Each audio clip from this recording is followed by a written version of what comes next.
That night I didn't sleep very well. And the next morning I told Lou I thought that we have to start over again.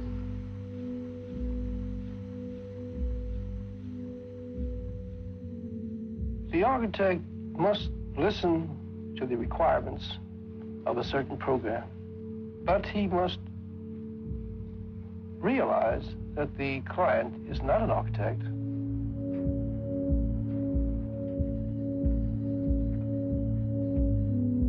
The architect, realizing that he must begin all over again, disregard the program given to him and discover the nature of the rooms where it is good to learn.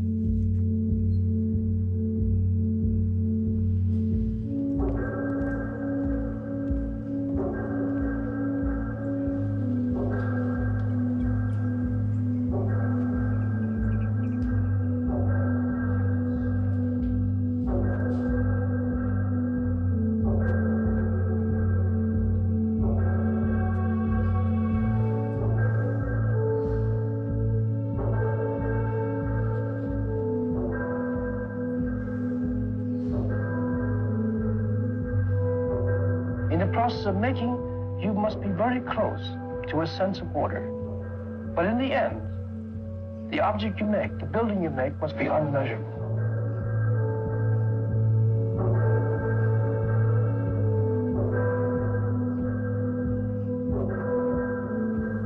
When you want to give something presence, you have to consult nature. There is where design comes in. If you're dealing with concrete, you must know the order of concrete. You must know its nature. Concrete wants to be granite, but can't quite manage. And the reinforcing rods in it are a secret worker that makes this marvelously capable. Molten stone, it's a wonderful product of the mind. I really feel blessed being part of this institute, helping people that could help us in the future. It's a big honor for me. The very first hour is my favorite time because when I hear those noises, when I pass through the basement, it's alive again, and I'm also alive. That plan is something that one must define. It defines itself, Lou. It defines itself, that's the point. It defines itself in the way in which it's expressed.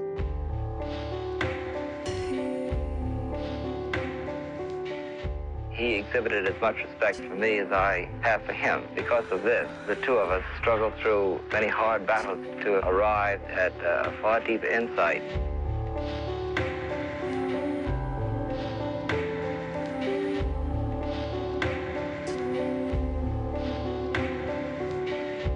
He was able then to come up with the kind of design that produced the effect that you see. And I saw a sweep, a single sweep, going from building to building. Just thinking, and you inspired me to do what I did. Well, then I had to come back and suggest we make a court rather than a plaza out of it. Yeah. With the benches. So With the put benches. it together in human scale. But then somebody...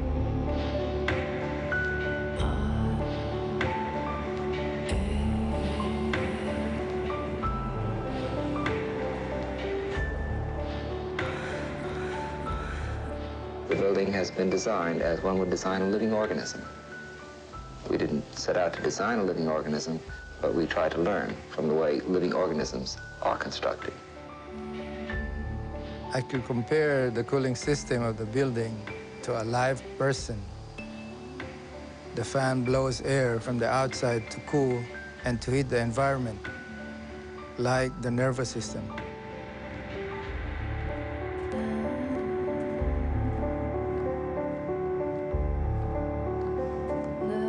There are practical aspects to designing a building for science, designing a building full of laboratories.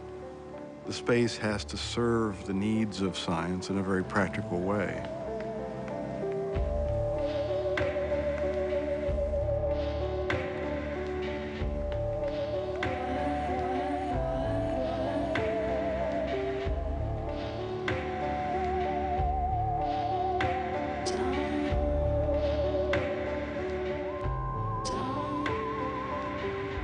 My My laboratory is technically in the basement, but there are enormous light wells outside the lab, and all the walls are glass.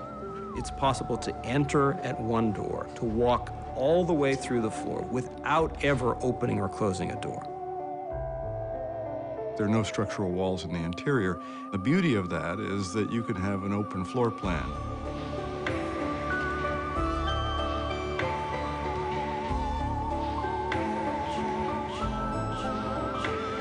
The conversation of the various rooms and their nature, they supplement each other to make the environment rich with the feeling of it's a good place to learn. Interstitial floors between the main floors, Kahn referred to as servant spaces. Those servant spaces have things you don't want to have in the laboratory, like vacuum pumps, freezers, microscope rooms, darkened rooms, lasers. You can move pipes around, air conditioning and heating ducts. Lines for gases that we need to use in the lab can be routed down into the laboratory floor below. To have that extraordinary flexibility that's given by the design of the space gives us a powerful advantage. This has to be a two-way flow. As any other living organism related to its environment can survive only if it serves the environment, so to speak, and if the environment serves it.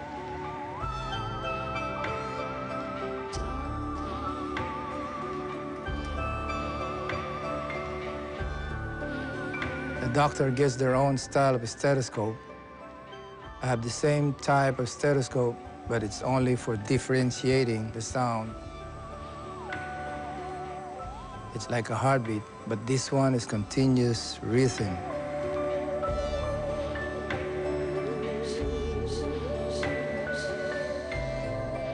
Eventually, Lou Kahn became quite a biologist, and I began to appreciate the importance of aesthetics and the creation of environment, creation of spaces, so as to bring out the spirit and soul of man.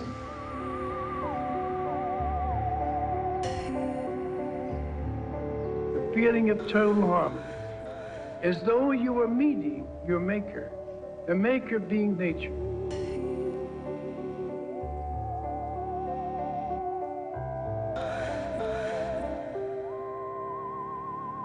Jonas truly understood the importance of creating an environment that nurtured the science. This building is a manifestation of that desire to impact the world.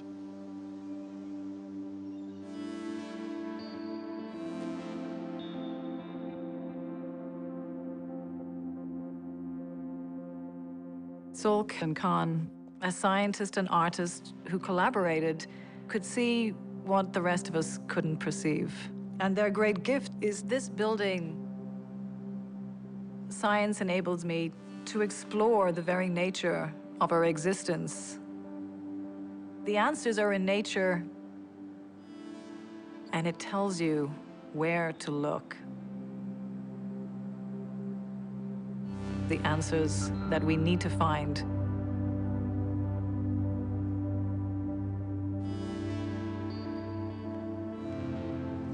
Science that's on the cutting edge is formed when two existing fields connect, and there's a spark that comes out of that. It's where we're going to make new discoveries, find out new things about the world. And the building itself facilitates that spark.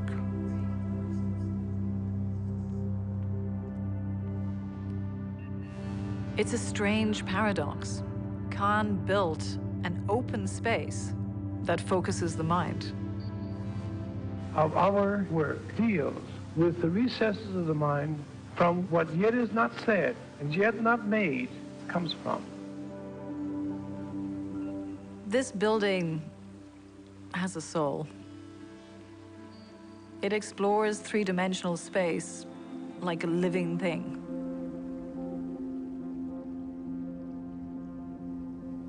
Form gives rise to function only in the third dimension. And that's what this building does. It gives rise to discovery. It forms a three-dimensional structure that enables it. The sun somehow doesn't realize how wonderful it is until after a room is made. So somehow man's creation, the making of a room, is nothing short of a miracle. Light is essential for our well-being. It's that light that tunes us to the universe, to learn, to explore, to understand nature. Discover the order of water, the order of wind, the order of light. Being a scientist is almost a monastic existence. You're devoted to a cause, a belief in something powerful. In the same sense, the great cathedrals of Europe provide a home for worship. The Salk Institute provides a home for the worship of sciences, the worship of nature. All material is light that has become exhausted. And this crumpled mass called material casts a shadow, and the shadow belongs to light.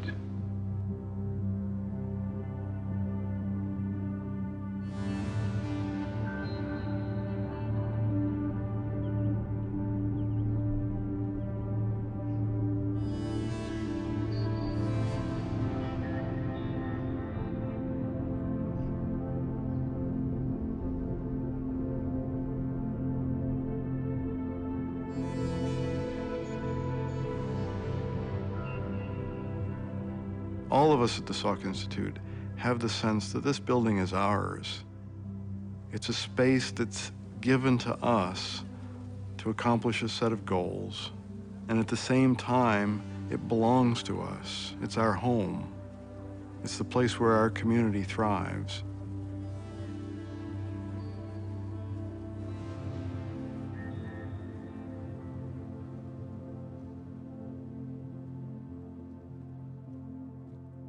The building is a symbol in the same sense that the cathedrals of Europe are symbols of devotion to a cause. This building is a symbol of devotion to nature.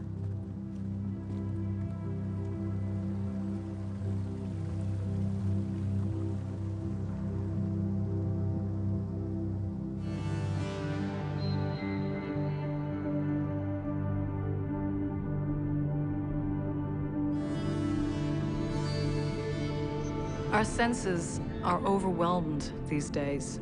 We're assaulted on every side by information. We're driven to distraction. We forget what the question is, or even why we are here. And then you come out here.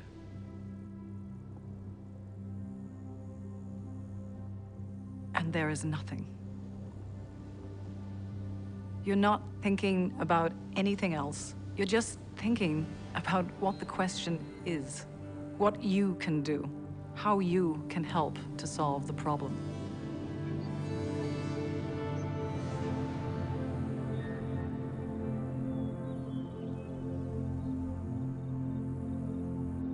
And you look at this building and say, is it worth your dream? Does it evoke the measurable and the unmeasurable sense of form? Is it beautiful?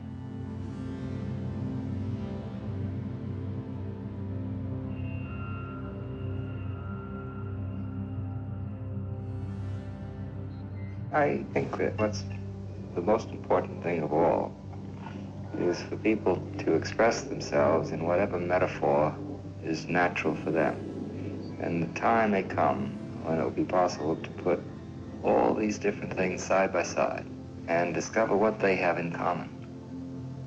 That's what interests me. Yes, well, that should interest To you. find the communality in the different forms of expression, to discover their origin, and therefore to understand their evolution. Yes.